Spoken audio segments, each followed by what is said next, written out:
Hey, Kadarius Toney, first and foremost, I don't know how he got into Florida after you're going to hear what he had to say about the officiating last week. And he tried to give the game away to the Chiefs this week. Stephen A. Smith is questioning Steph Curry's leadership.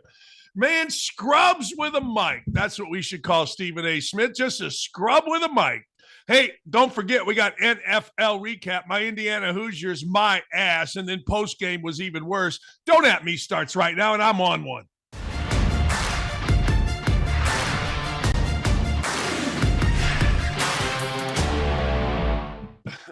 So good morning and a happy Monday. Kadarius Toney is the guy that lined up a little offsides. And of course, there isn't an NFL guy alive. Actually, there probably aren't 5 human beings alive that say, well, my bad.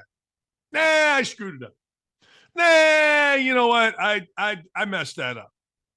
And you know, Kadarius Toney, who was such a pain in the ass after being a first-round pick for the Giants, that he had to get traded for nothing. And then he came over. It was all right with the Chiefs. Of course, he goes offsides the other night, and yesterday drops a pass, and which results in an interception, because that's what guys like Kadarius Toney do. It's just what they do. But he is still hot. He's still hot about what happened last week. Let's show you a little of Kadarius and what he has to say. Now, whether it was an inch, 2 inches, whatever, in front of the ball, the ref got a job to let me know. Yeah, you got to let me know. Referee don't have no job to let you know. He didn't make no effort. This guy got into a college. You watch the video, he didn't make no effort to say anything about no alignment. This guy got into Florida. So apparently he wanted to do that regardless. But like I said, we're just going back to the details and just make sure we fine print everything. Okay, Kadarius. Yeah, it's the ref's fault. It's them damn refs' fault. Them damn refs, they screw me all the time. Hey, let's move it along here. I'll go to another one here. Stephen A. Smith calls out Steve Kerr. Yeah, that's right. Stephen A. Smith is not happy. Who gives a rat's ass whether Stephen A. Smith is happy or not? Stephen A. Smith is not happy about the leadership of Steph Curry. Now, I want you to think about this for a second. Stephen A. Smith, until ESPN got all woke and decided we need an African-American face, had been fired from every job. I remember driving into my show, and when he replaced, my man, I forget his name, out of D.C. I love the guy. I'm like, this is awful. And then eventually Stephen A. Smith got fired from that job, and I'm like, thank God we can get somebody in here. Well, Stephen A. Smith, because ESPN decided, oh, my God, diversity hire. They hire Stephen A. Smith, and to Stephen A. Smith's credit, he has taken off and ran with it. Good for him. He's done a great job. He's easy to work with by all accounts. His producer ran a porn store. That's true. Had a porn company. But I digress. I don't know if she still is the producer, but one night when everybody got snowed in, I was just having a drink with a couple of guys, and she was sitting there, and they started talking about her porn company, and I was intrigued. Anyway, true story. Next thing you know, Stephen A. Smith played at Winston-Salem. He averaged no points. Smokey Gaines, legendary head coach, had to kick him off because he was such a pain in the ass. But yet somehow, some way, Stephen A. Smith can attack. That's right. He can attack Steph Curry. Now, look, I'm not mad at the premise. I'm not mad at the premise of, look, Golden State Warriors, why don't you do something with Draymond Green? But I am not happy with Stephen A. Smith being the guy. Here's what Smith said. Where's the leadership? Where's he at? What kind of impact is having? That is Stephen. Is he having? That's Stephen A. Smith on Steph Curry. Well, see, this is what you don't do. You don't respond back if you're Steve Kerr, because that is what Stephen A. Smith is dying to have. I told you the story, Eastern Conference Finals, Pacers and the Heat. I think it was. He's walking around trying to look important, and guys are laughing at him because they know he doesn't know jack shit about basketball. So Steve Kerr jumps back. For anyone to question Steph Curry's leadership is actually kind of sickening. Saw some of that yesterday. Disgusting. We're talking about one of the finest human beings that I've ever been around, but that's the climate we live in. We're going to question Steve Curry's leadership. Really? You're going to do that? Think about that. And Kerr's not wrong. look, Stephen A. Smith is a gutless wonder. Stephen A. Smith doesn't have nothing. I mean, he don't have nothing. He's got no basketball chops. You hear him talking basketball on TV. He doesn't know nothing. I mean, he may know something compared to Chimmy O, whatever the hell her name is, or whatever the hell Doris Burke. They may know something compared to those two. But he don't know nothing when it comes to real basketball. He's a fraud. He's a talker. He doesn't know a damn thing. But anyway, Steve Kerr jumped right into it, and that ain't good. We're asking. Steve Kerr said, according to Stephen A. Smith, Steve Kerr didn't mention me by name. I'll mention Steve Kerr by name. Disgusted with him. Oh, good. Be disgusted. No one is questioning Steph Curry as a leader. What we said was, if that was LeBron James, we would have said, where are you? Stephen A. Smith's response, no, we wouldn't have. No. We would have with regards to somebody other than Draymond Green. I think we all feel like Draymond Green is an idiot unto his own. Now, I fault the organization. I don't fault Steph Curry. Like, I fault the organization. I fault Kerr. I fault Kerr, and I fault Golden State. So here's Smith. We're asking Steph Curry, where are you on this? Because you're such a great leader, because you're such a phenomenal leader, because you're the closest thing to perfection that I think most of us has ever seen in a professional athlete. Talking about the impact that you've seemingly been unable to have on a teammate who loves and reveres you like Draymond Green, but Steve Kerr twisted. No, he didn't. No, he really didn't. He didn't twist anything. Stephen A. Smith was an idiot. Stephen A. Smith was over his skis. Stephen A. Smith doesn't know jack shit about being a basketball player, basketball coach, or leadership. He doesn't know any of it. He's great talking, great yelling, great at drawing an audience, I suppose. I guess that's what they tell me. But he knows nothing about what he's talking about in this instance, because this is no chance, Stephen A. Smith, that Steph Curry could handle this. This is the organization. Draymond Green is bigger than the organization. His problems are bigger. It's like people think Michael Jordan handled Dennis Rodman. Not even close. The coach handled Dennis Rodman. The ownership handled Dennis Rodman. The general manager and the league handled Dennis Rodman. And I'm tired of the whole thing. I'll tell you what else I'm tired of. I am tired of Indiana basketball losing. I've had enough. Now, look, they're 2-0 in the Big Ten, and really, frankly, that's what matters. Is Indiana basketball, I don't know. Is Indiana basketball a tournament team? I wanted an Indiana guy in there. I wanted Steve Alford because I understood that Steve Alford would win there. Indiana coaches would flock to him. His family is committed to Indiana basketball. Matt Painter has ingrained himself into Indiana basketball as the Purdue head coach. The AAU coaches love Matt Painter. They want their kids to play for Matt Painter. Nobody knows Mike Woodson. In fact, Mike Woodson calls recruits by the wrong name from Kokomo, Indiana that end up going to Kansas. Mike Woodson doesn't know half the names of the players on his own team. Mike Woodson is about cigars, red wine. I told you this last year. Red wine, saunas, steaks, living the life as the head coach at Indiana. Not about grinding it out. So this picture surfaced after the game against Kansas where they lost. Now, to you all, now my friend Eddie White, who probably isn't my friend anymore, but I don't care. He's on the right smoking a stogie because Eddie's a great dude. He's a name dropper and all that kind of stuff. But he apparently is in some kind of man cave after the game, just chilling everybody, a little red wine, a little smoke. I guarantee you that looks like Quinn Buckner back there. And what's Quinn doing? He's just talking.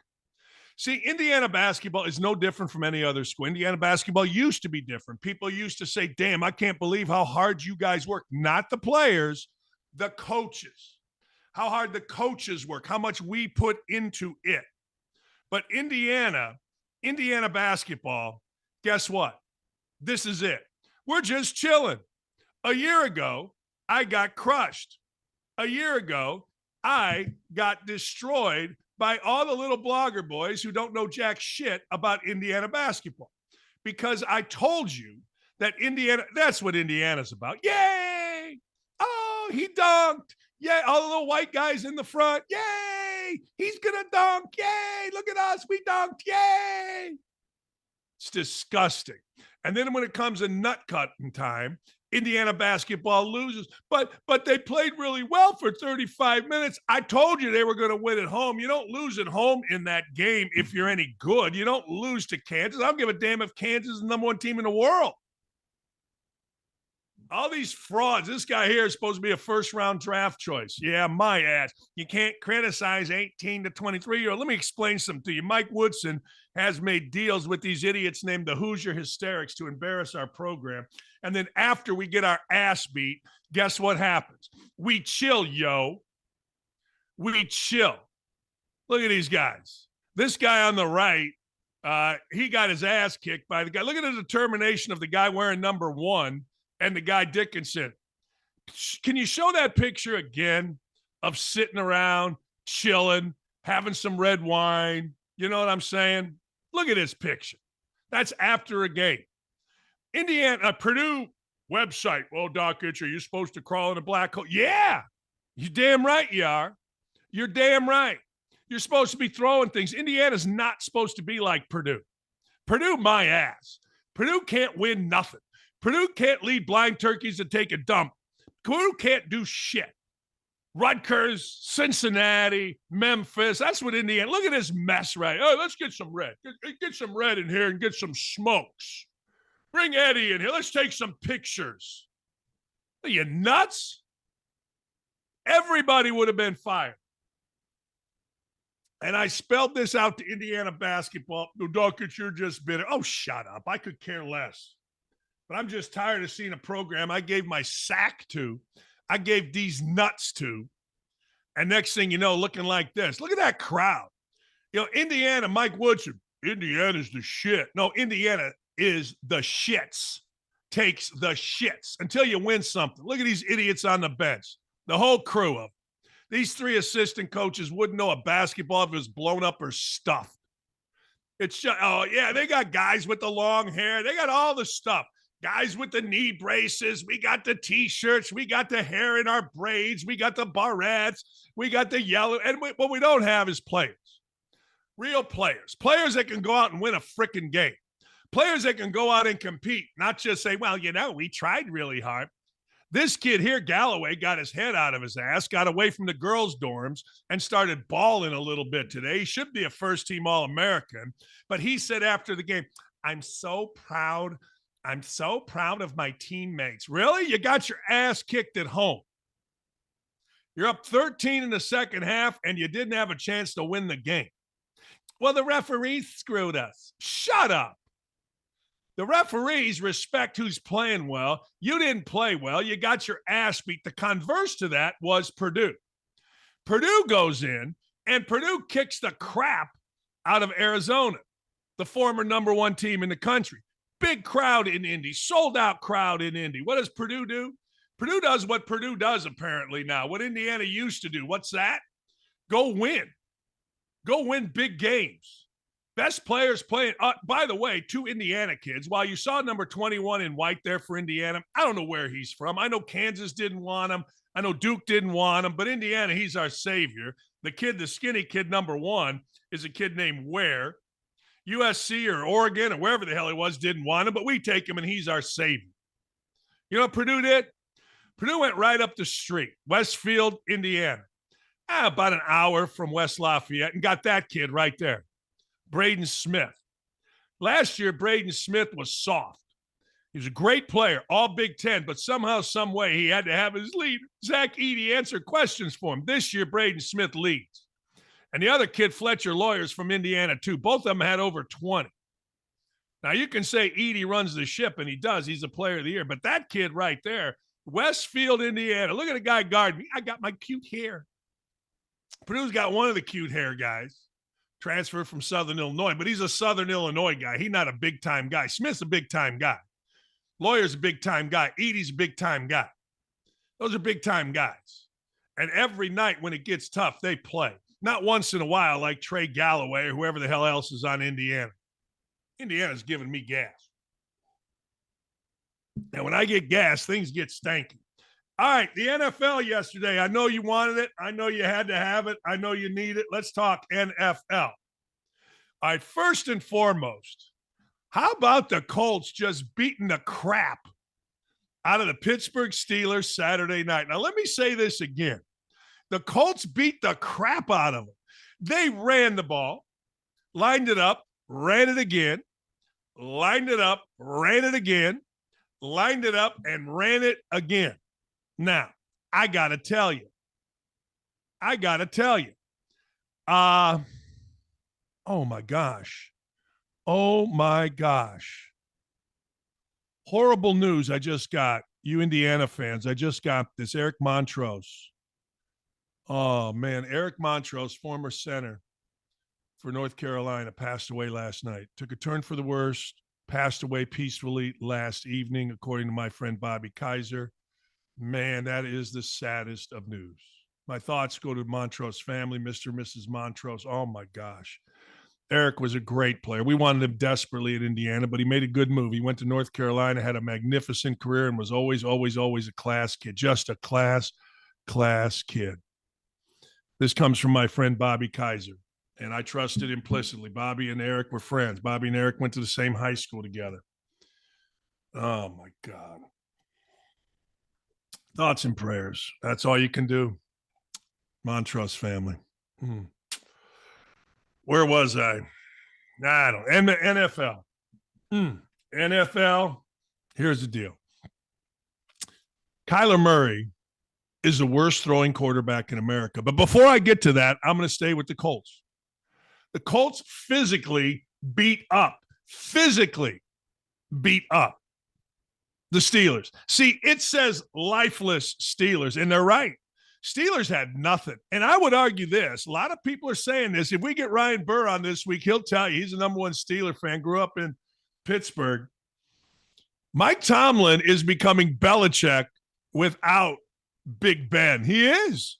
Mike Tomlin is becoming like, and people are starting to see it. Yes, I know he's got the beard and the hat, and he's been a really good coach with Big Ben.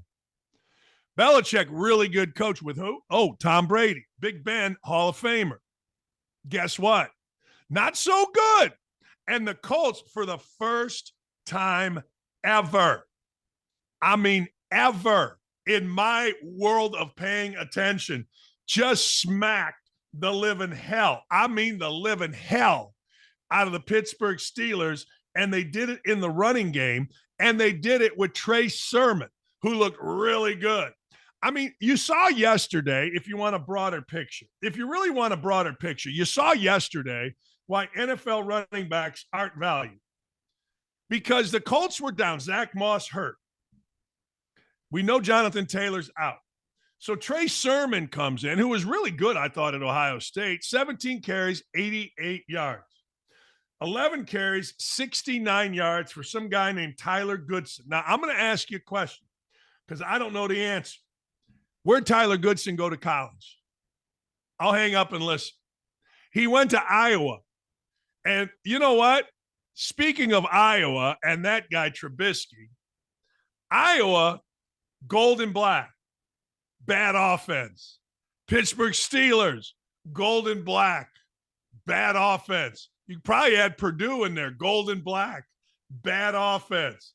I'm telling you, the Pittsburgh Steelers eventually, and I don't know why they did it because I needed 30 yards from Trubisky to hit an over on passing yards, but they ended up benching Trubisky after an interception. It was almost like this. Look, enough. Enough Trubisky. We've had enough. That's it. That's all. We've had enough. Anybody else get in there. But now the question becomes, Mike Tomlin, now he's never had a losing season. I'm not saying he's going to get fired. Is he going to be on the Belichick without Brady watch? A lot of us are saying, things that make you go, I don't care. So good for the Colts. Congratulations to the Colts. And the Jaguars lost. Next thing you know, the Colts are sitting there tied for first, and it's awesome. Speaking of the Jaguars, did anybody see the play at the end of the half where Trevor Lawrence is supposedly new age, next in line to Elway, and Manning, and all these other guys? Anybody see what he did at the end of the half, throwing a swing pass, trying to be clever? He's not very smart, and it killed the Jaguars. 2 missed field goals. Lawrence driving the ball, fumbling the ball, and then at the end of the half, not even getting a chance at the end zone when they had 13 seconds, plenty of time, take a shot, get another shot, kick a field goal. Trevor Lawrence, baby. I don't know if you're going to be in the sphere, in the area of Elway, Manning, Brady. You're supposed to be in that sphere. I don't see it. I thought he was getting better, but I don't see it. Other way, let's go positive. I'm voting for Lamar. I'm speechless at how hard it is to play against Lamar Jackson. Those of you that know me know that I love Lamar Jackson. Those of you that have listened to this show know that I have an unhealthy affinity for Lamar Jackson. It waned a bit last year. I will be perfectly honest with that. It did. It waned.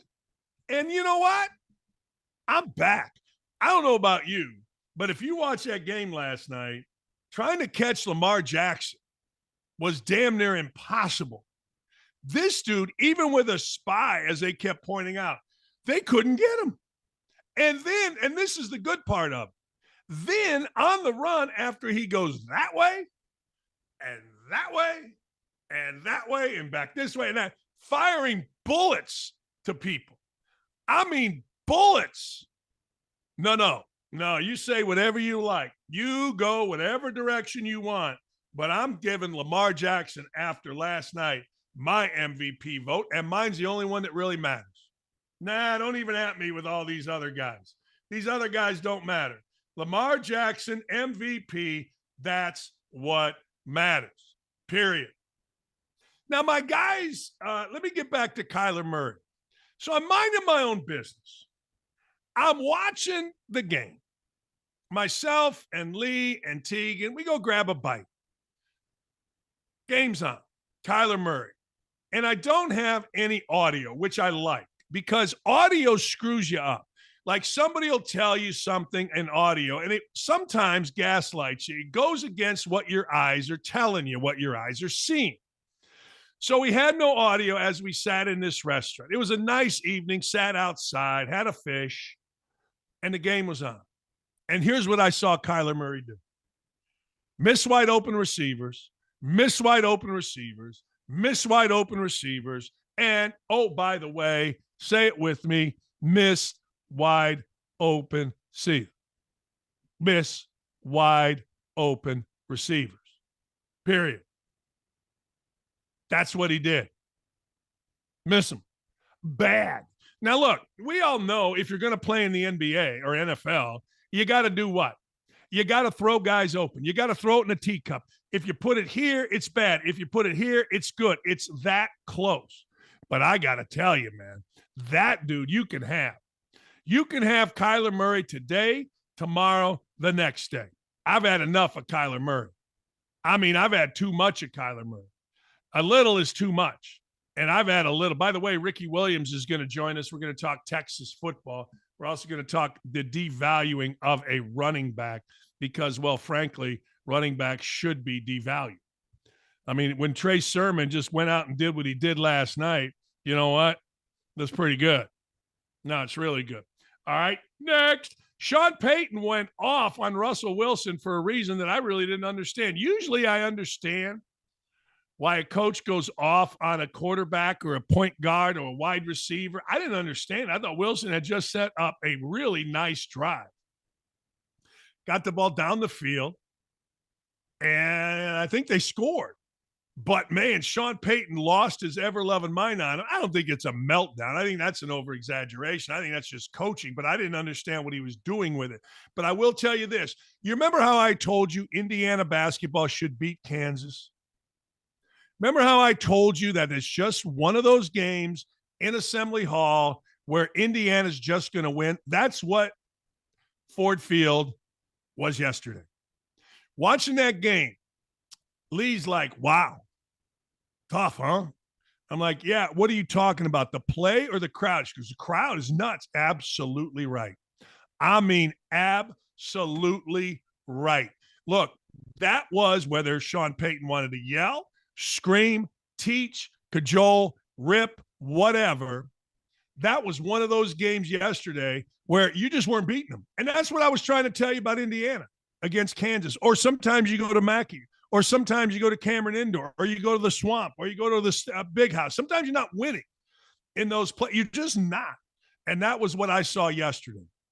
I saw yesterday the Detroit Lions, their fans, and everybody involved just playing, balling, pushing forward, period. Hey, how about the Bengals? So this guy, Jake Browning, had been cut twice by the Minnesota Vikings. Been cut twice. They're down. They're kind of left for dead. And then all of a sudden, Browning, boom, boom, boom. Next thing you know, overtime, field goal, 27-24, and Jake Browning is screaming on the sideline, "You shouldn't have cut me." He said after that the cut by the Minnesota Vikings was the deepest. He felt like he had done everything that he could do to make that team. He felt like he did everything he could do to become the starting quarterback. That's what he felt like. And look, people only give Michael Jordan credit for having a chip on their shoulder. They do. Like when I come back at somebody on Twitter, "Well, you're so sensitive." No, I got a chip on my shoulder all the time. No. No. Ain't doing it. Man, that was good. Hey, Tommy DeVito, my ass. And let me explain why. There's a little pizza place in New York, New Jersey, that DeVito and Barkley were going to. And the people there, it's a mom and pop shop. It's a little mom and pop shop that they were paying. They literally paid DeVito $10,000 to come every week and hang out. Listen to this. $10,000. He's Italian. It's a big deal. Blah, blah, blah, blah, blah. All right? Listen to this.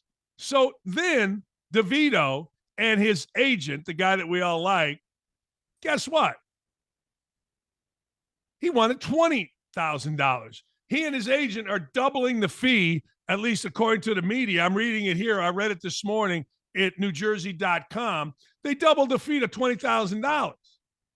The owner, Nino Caliggio, said, "Hey, Tommy DeVito will not be at Caniglio's this Thursday as originally planned.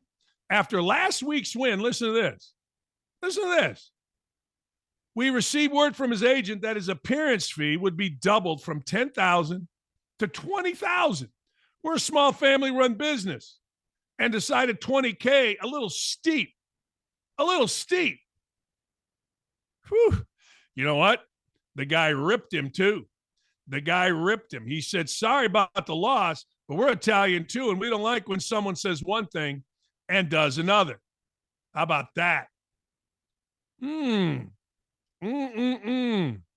It's a shame that the restaurant promoted that they would have Tommy when they didn't have a signed contract. We didn't raise the price because nothing was ever agreed to. Okay. All right. Okay. That is total crap. Now, I ain't rooting for Tommy frickin' DeVito. Used to, not anymore. That's crapola. You know that's crapola. I know that's crapola. And you know what we don't like? We don't need crapola in our life. Tommy D, baby, you could have been a contender. You could have been a hero. Show up. Speaking of showing up, Joe Flacco. Wow. How about Joe Flacco off his back foot? Woo. Hitting that Joku guy, that David Joku down the sideline on a play that only veteran quarterbacks could make. Woo, man. How about Baker Mayfield? First quarterback ever to come into Lambeau.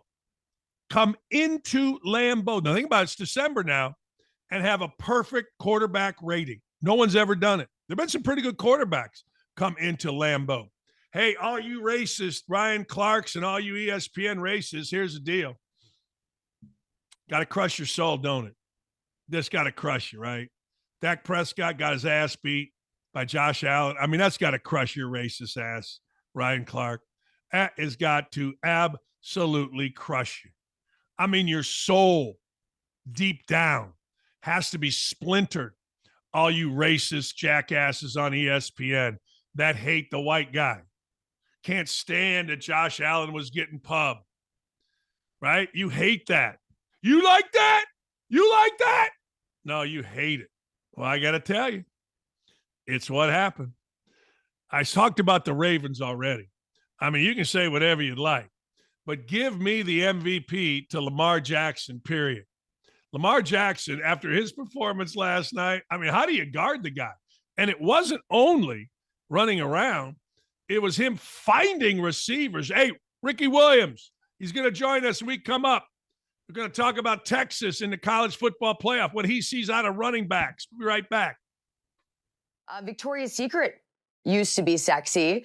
On that note, let's talk about Victoria's Secret, because we continually talk about saving women's spaces, their sports leagues, their locker rooms, but we've never actually talked about their dressing rooms in retail stores.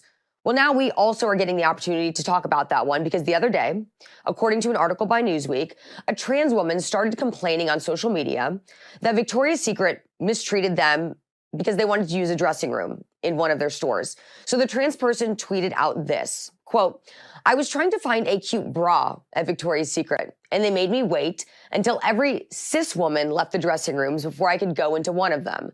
They even made other cis women wait until I had my turn, so no cis woman would have to be in any of the 5 other rooms."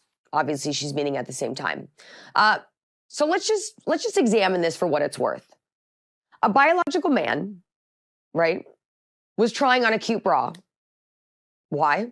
I don't know, because if you were to see the picture of this trans person, there's nothing for the bra to cover, that I can tell at least. I'm not sure why you'd want to wear a bra, because as a woman, I can tell you that bras are not comfortable, and a woman looks forward to wearing a bra. So it's very puzzling why someone would go to all of the trouble to try to find a cute bra. But that's just me talking. Anyways, they were forced to wait by sales associates in order to, of course, protect the privacy of all the other actual women who are using the same space. And to which I say, cry me a river, right?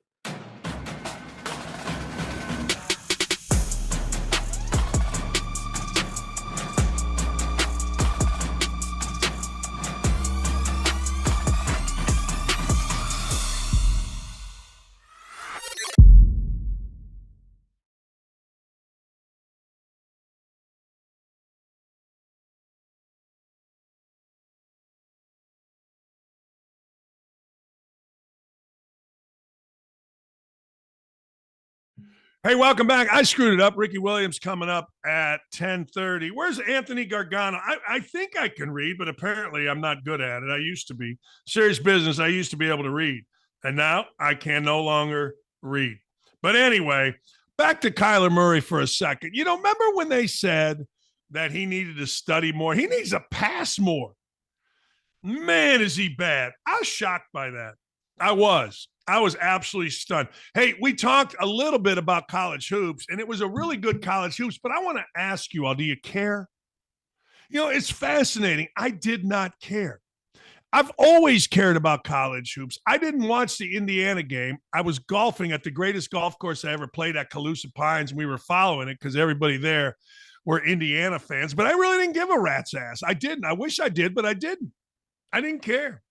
But Indiana had a 13-point lead, and they lose it 75-71. And this was the scene in whatever this locker room is. Take a look here. I talked about it a little bit earlier. But to recap, just for all of you Indiana fans, I told you this last year, and everybody got mad at me. Mike Woodson hires buddies. Mike Woodson's got guys that are buddies. They smoke cigars after. They go in the sauna. They eat a nice red steak. And they sit around, and they don't develop anybody. Here's the picture. Guy's sitting there. There's Woodson sitting there with his fat ass in a chair, smoking a heater, smoking. They got red wine going. Eddie White, who's a really good guy. He's with the Pacers, shoe salesman guy. I mean, Eddie's there on the right, smoking a stogie. Two guys are talking. I'm sure it's really important what these two guys are. And then some guy sitting there in his shoes. And everybody just relax after a tough loss. Everybody just relax. Give Woodson another $1 million. I mean, let's just give him another $1 million. Now, people are saying, well, it shouldn't matter. Well, that's crap. That doesn't matter. You're just, no. It does. And I've said forever what needs to go on with Indiana basketball. And every little blogger boy, the big lead and everyone else gets mad at me, but they're all full of crap, and Indiana keeps losing. Said back in the day, hire an Indiana guy. Hire a human being. Well, Woodson's turned out to be like, he talks in the third person, loses games. But, hey, they are 2-0 in the Big Ten, and I'm very happy about that. I want to go to Michigan State. You want to know the difference between Indiana's basketball culture and Tom Izzo's at Michigan State? Tom Izzo's 4-5. Tom Izzo's team looks awful. I mean, awful. They got a big one, 6th-ranked Baylor. Scott Drew's team, a lot of people are thinking, a couple got votes for him for number 1 in the country. I've turned it on. At least I looked at the score. It was 45-17. First time I saw. You know who was winning? It wasn't Baylor. Tom Izzo, that's culture, ladies and gentlemen. That is complete and utter culture. That's a culture that says, hey, whoa. We got a big game? Let's go. We got a monster? Let's go. No, seriously. It's like last night with the Ravens. All right, we got a big game. We got Lamar Jackson. Let's go. Jacksonville was Indiana. Played well, but when it came to cutting time, threw the ball to the other team. Trevor Lawrence fumbled it. Next thing you know, they're throwing a swing pass with 13 seconds. Guy stays in bounds, half's over, lose points. Man, Lamar Jackson was Purdue. Trevor Lawrence was Indiana, and I ain't happy about it. And, oh, by the way, UConn went out to Seattle and beat the dog, another double-digit non-conference win for Danny Hurley and the UConn Huskies. All UConn does is play hard. All UConn does is play smart. All UConn does is fight, battle, scratch, and claw. It's pretty good. No, it's really good. No, stupid good. All right, couple other stories from the weekend. You ready? All right, here's the deal. There's a weird story out of New Mexico. I want you to listen to this. So Jerry Kill was a former Minnesota coach. He's a head coach at New Mexico State, and they're playing in the New Mexico Bowl. And Jerry Kill says that his team, the Aggies, were denied access to a practice field. He criticized the athletic director of New Mexico, Eddie Nunez, after Saturday's Istile New Mexico Bowl, saying Nunez attempted to deny the Aggies access to a practice facility in retaliation for what happened early in the year. But you got to listen to this. What happened early in the year was after a game, or before the game, I guess, one of New Mexico's players peed before the New Mexico State game, peed on the logo at New Mexico. So the AD for New Mexico is like, yeah, man. Yeah, you ain't getting on our field. We don't need you guys peeing everywhere. We don't need farm animals walking out there lifting a leg like my dog Lula. Who needs that action? I hope the AD here gets the same damn discipline that people around this state that Diego got. Diego was the guy peeing on everything. Diego just decided he got to take a whiz, so might as well do it on the other team's logo because he deserves it. Didn't bother me a damn bit. When he don't let us practice in the indoor facility, when he don't want us to do this and do that, that's chicken blank. That's what our guy said, Jerry Kill. Now, Jerry Kill has overcome strokes and all kind of stuff. I don't care. That's my opinion. If I get in trouble, I don't give a blank either, because I can go down to Mexico tomorrow, drink margaritas, and let you all enjoy your life, because I'll be enjoying mine. But I got class. I've had class my whole life. Never been treated like that. Hey, man, I got that kind of class. Good for Jerry Kill. Hey, man, why would you want to go to Mexico and drink margaritas? You go to Mexico and drink margaritas, you may end up strung up in the town square with your head cut off. What are you doing? I guess Puerto Vallarta is all right, and maybe Cabo, but don't go to Mexico. Certainly don't go to Juarez, Mexico. Are you out of your mind? Maybe it's safe now that all the illegal immigrants from Mexico are coming into the United States. So you circle back behind them and all the crazies are out and you can go live with the good people. I don't know. Hey, this is weird too. You ready for something weird, but not surprising? Well, maybe this is surprising. There's a G League player named Comanche. His last name is Comanche. He had a cup of coffee for 1 second, one game in the NBA. Well, you know what this genius decided to do? He decided that he was going to be involved in a murder kidnap plot. Yeah, that's right. G League player in a murder kidnap plot. That's right. Let's go do some murdering. So here's the deal. You ready for it? Chance Commanche is arrested. He is facing murder charges. Commanche and his girlfriend, Sakari Hardman, are facing open murder charges after the death of Mirena Rodgers in Vegas. Comanche was arrested on first-degree kidnapping warrant and his girlfriend as well. Now they are facing murder charges. This girl Rodgers' remains were found in the desert outside of Vegas. Man, the girl Hardinen, these are a beautiful couple here. It's really a love story.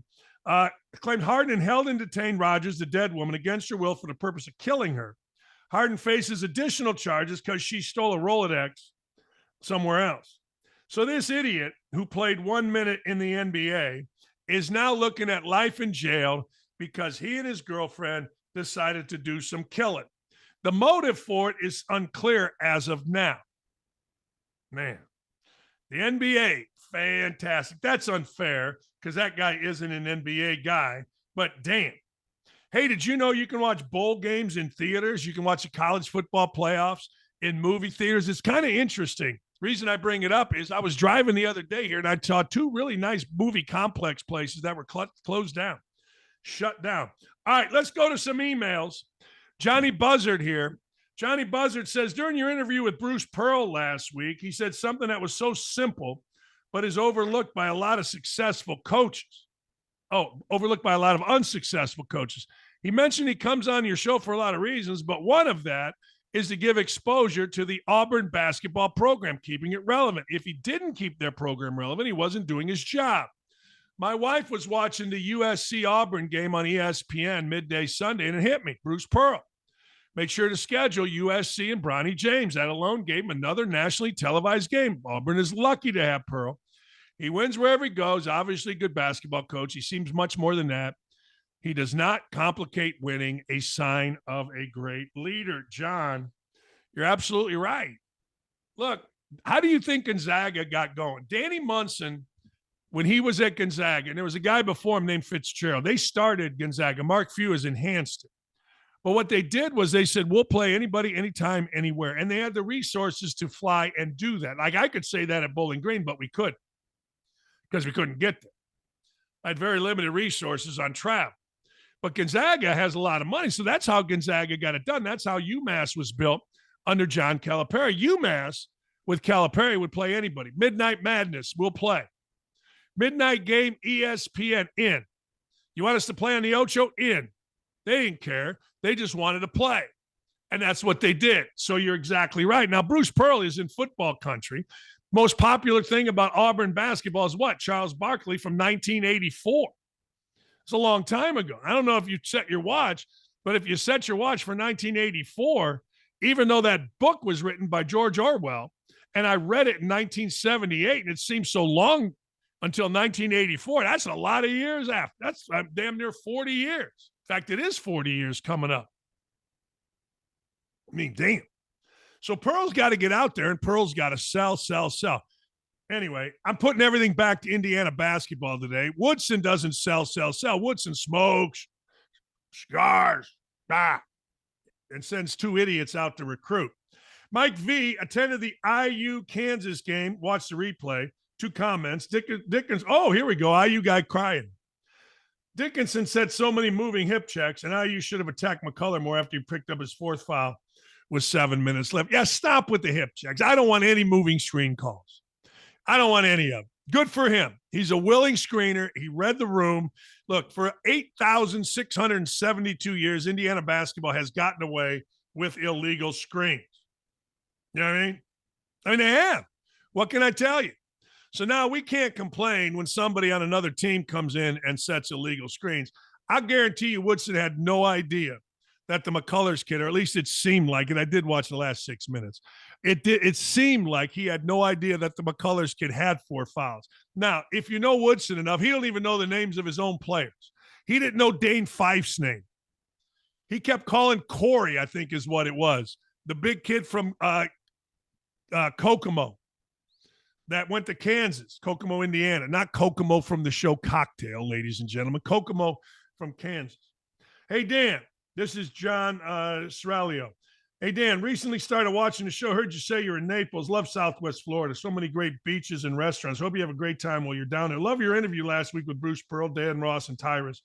Informative and entertaining guests. Keep up the good work. John, I really appreciate that. Southwest Florida is my jam, yo. We're down here. My mom is coming, my sister, my nieces, my nephews, and we're all going to hang out today and tomorrow. Tomorrow, I'm not sure what we're going to do, but there's a family tradition in our house that we go bowling. Start a family tradition. My brother's still mad at me because my brother got us a plaque, a family plaque, and I lost it. I did. I'm not happy that I lost it, but I lost it. Don't at me, because that's what I do. I lose things. Hey, Dan, I got an email here. How'd the sack attack do yesterday? Man, he was 9-1-1 early. We ended up about 13-4, something like that. I think that's what we ended up. See, what we do is we win, and then we send it. Anything over $1,000, I put back into my bank account. That's right. All right, a lot of you are complaining. Yesterday during the Pittsburgh Steelers-Colts game, or the other day during the Saturday during the Pittsburgh Steelers-Colts game, a player was kicked out. A player was ejected. He was ejected because of a flying tackle. It was a flying tackle on a flying receiver. Now, we can't show it to you, but I do got to ask you a question. If you, in football, lead with your shoulder, if you lead with your shoulder, isn't that what you're supposed to do? Isn't that I can't help it if some guy takes off diving and I'm running full speed, and next thing you know, I'm diving, he's diving, I hit him, he's hit hard, and I get kicked out. DeMonte Casey got kicked out for a play that I thought was crap. Now, I put it out there that I thought was crap. Everybody in the world of Twitter says, well, you got to get this crap out of there. You must not care about player safety. I'm not going to lie. I don't. Do you? I mean, do you really care about player safety? I don't figure that's my job. Look, there's the hit. He led with his shoulder. What's he supposed to do? Is he supposed to just let Michael Pittman dive for a first down? Or is he supposed to do what he's paid to do, which is hit the guy and stop him from the first down? Here's the problem you have. The problem you have is that everybody watching football is a referee and gets crabby when somebody hits somebody hard. Look at this right here. You tell me, guys diving, I'm coming up. Do I lead with my helmet? No. Lead with my shoulder. Isn't that what everybody's taught to do? We don't want helmet-to-helmet hits. See what you're hitting. Now, you can make the argument right here. He's not lunging. He's not launching. He's got his right foot down, and he extends into the tackle. See, I think you all are wrong. I know Michael Pittman, number 11 here for the Colts, went down, and he stayed down, which added to the drama. But I got to tell you, don't tell me you don't care. The guy wrote, you don't care about player safety. Why should I care about player safety? Why is it my job or Gritty's job or Sean's job or Van Pasterman's job to care about player safety? It ain't my job. You know whose job it is? It's the NFL's. And if the NFL cared about player safety, they wouldn't add more games. They wouldn't get Saturday instead of Sunday games. They wouldn't have Thursday games where you can't recover. They wouldn't do any of that crap. They wouldn't.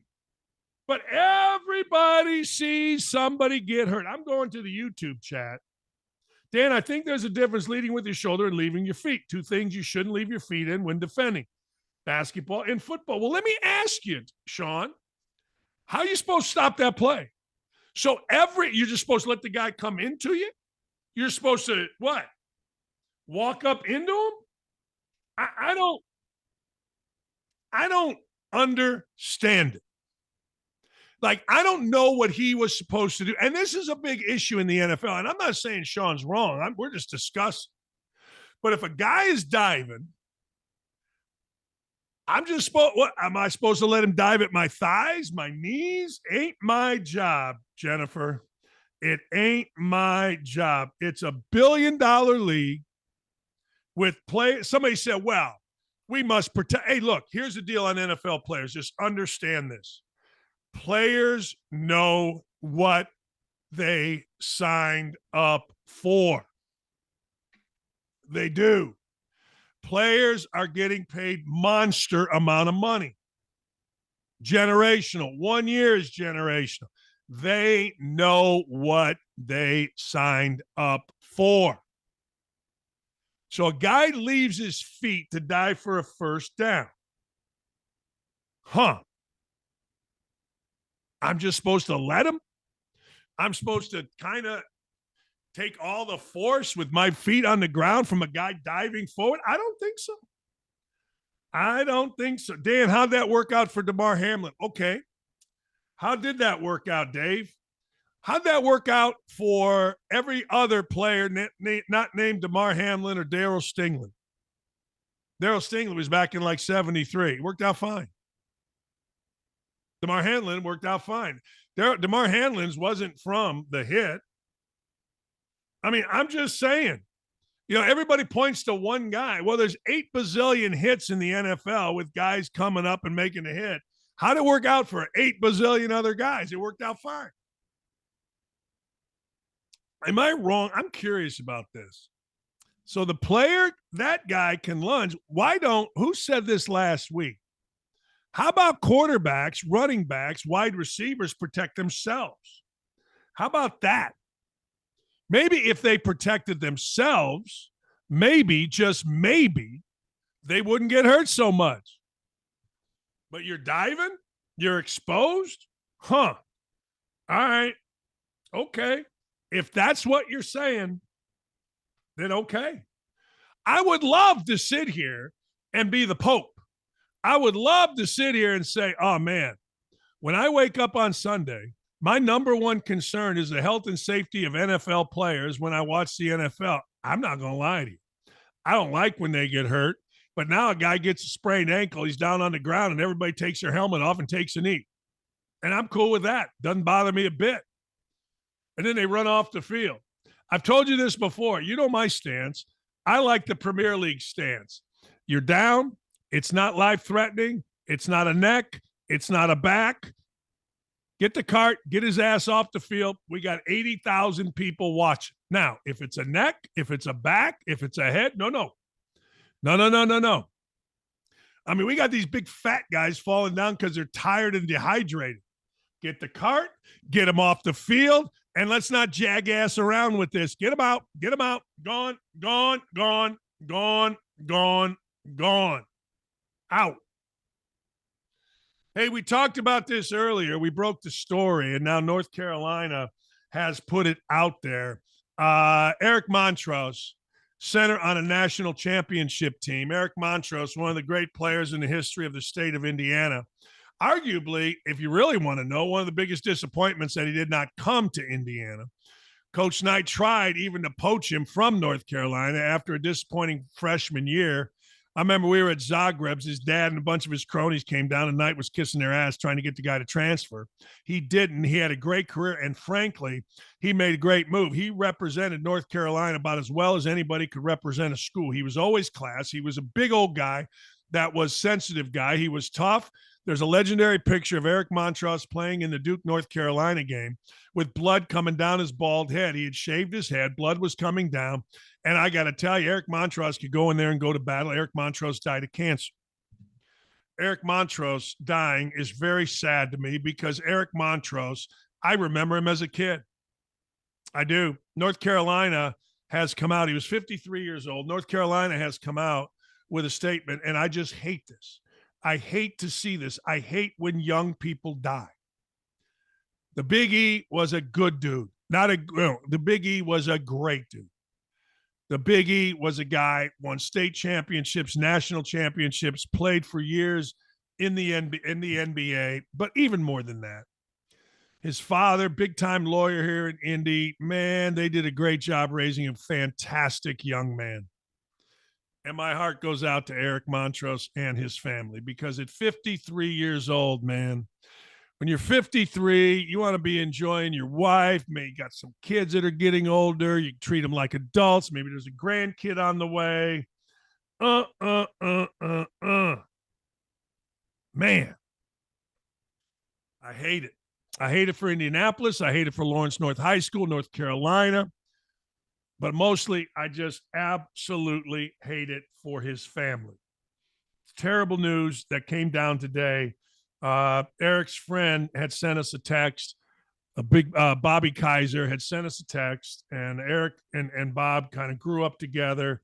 We had a player at Indiana named Todd Leary, and Leary played at Indiana, was Montross's teammate. Some think that we took Todd because we wanted to get Montross. That may or may not have been true. I don't know. But I do know this, that Todd Leary ended up being a heck of a player, and Eric Montross a heck of a man. He was a radio analyst for North Carolina basketball for years and years and years. Man, you think of all the guys out there, the idiot from the G League that's killing people, arrested for murder. You think of all these knucklehead athletes, way, way gone too soon. Only the good die young. Billy Joel said it years ago, and it is as true today as it was then. Rest in peace, Eric Montross. We'll be right back.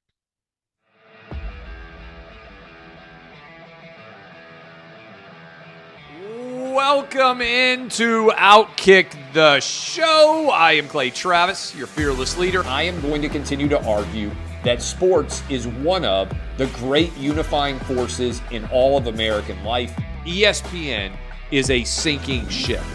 Democrats are now the party of the white, woke college graduate. We live in a land of participation trophies. You gotta lean into the turns. You really gotta lean into the turns. Very difficult to go back-to-back years in the NFL with the number 1 overall pick. Is it fair for people to be upset with Barbie? I've been out of LA long enough to have forgotten that libs, no matter how ridiculous the scenario, are gonna live. What have you seen firsthand of how this has affected you in the plant and your fellow employees? Under Joe Biden, the Taliban has retaken Afghanistan. Putin has invaded Ukraine. So if there was ever a time for freaking aliens to inhabit and conquer Earth, now would be that time. You're born a male, play with males. You're born a female, play with females. Don't at me about it. The American people are being cheated. We, ladies and gentlemen, are being cheated. I made the call to end the Me Too movement, and today I'm going to continue making that case. And that's just a way to further taunt these women, to make them feel less than, to make them realize that this has just become a big joke. And we were able to see you guys on the ground with your signs supporting. That was huge. They were saying, oh, it's only 1 or 2. That's rubbish, and we all know that's rubbish. Once those trans-identifying males were able to succeed, it just encouraged.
Did you know this? We're waiting on Anthony Gargano. He is the voice of Philadelphia, and I love it. I love having him on. You know what we got tonight, right? We got the Eagles tonight, baby. We got the Eagles tonight. We got Jalen Hurts hurt. We got Matt Patricia taking over as a defensive quarterback. But do you know what we had last night? Last night, we had something that had not happened in the NBA since December 1st, 2018. 266 straight games. That is over 3 straight years if you go 82 games on an NBA season. Listen to this. Steph Curry didn't hit a 3. Steph Curry was 0 for 8 from 3. Steph Curry, ladies and gentlemen, scored 7 points. Do you know how great you got to defend to score 7 points or to hold Curry to 7 points? Do you have any idea? I'm staring into the screen. 268 straight games. I want you to think about that. 268. And Steph Curry finally didn't make a 3. How about that? Man, that's unbelievable. Last time Steph Curry didn't make a 3, I don't even think we knew what COVID was. I don't think we did. Did we? Did we have any idea what COVID was? Not in 2018. I mean, I'm guessing the other guys did. Anthony Gargano joins us. We got Philly tonight. So we go to the voice of Philly, baby. The All Things Philly. You see him, you know him, you love him. There's a Twitter page right there. Hey, all right, couple of things with Philly. Where are we at tonight with Jalen Hurts playing or not playing, big boy? Play. I'm pretty sure. He came down with illness. So, brother, I think knowing him, knowing what this game means, I think he's playing. He's not the kind of guy that doesn't play. Let's put it that way. Exactly. Yep. Right? Yep. No, he's the guy who plays, and he's the guy that could have the Jordan flu game. Yeah, that's kind of what I meant, really. Like, yeah, a lot of guys play, and then they look for the excuse, and they go to I don't see him as that guy. I see him as the guy doing exactly what you said. Look, MJ did it. I'm in this league. Let's go. I got to do that kind of thing, right? Yep. No, brother, you're spot on. And that's not what I'd be worried tonight. I'd be worried about the Eagles' defense. That is the big story here in Philadelphia, is that the change at DC, and really it's in the play calling, right? So the title's the title. But Matt Patricia is going to call the plays tonight. Sean Desai will be upstairs. And that's been the Eagles' issue. If you look at, even against last week against Dallas, look, the offense fumbled three times in plus territory. So they moved the football. It was the defense that couldn't stop the Cowboys and the defense that couldn't stop the Niners and the back seven that's been an issue really all year long. So what do you think Patricia, if anything, will bring that's different? I think they need a different approach. I still think their talent is adequate. Now, Darius Slay's going to miss tonight, which is going to thin him out. They've had trouble at slot corner. They lost their slot corner, and that's been an issue. But they got some talent back there. I mean, Sidney Brown is a player. He's a rookie. The kid can play a little bit. I think Sean's play calling has been, and they have a great front, as you know. I think Sean's play calling has been a little spotty. I think that's sort of the biggest issue right now. Like there are times when a DC can mask lack of talent. I talk about it all the time, but Steve Spagnuolo, who's a dear friend of mine, Spags has had, did not have a bunch of first-round picks and high-priced free agents in Kansas City or with the Giants when they won the Super Bowl. So, he was a guy that, you could scheme, and they have enough talent, and that front should be a lot better, a lot more productive. So I think he's a little predictable in his blitzes and his pressures.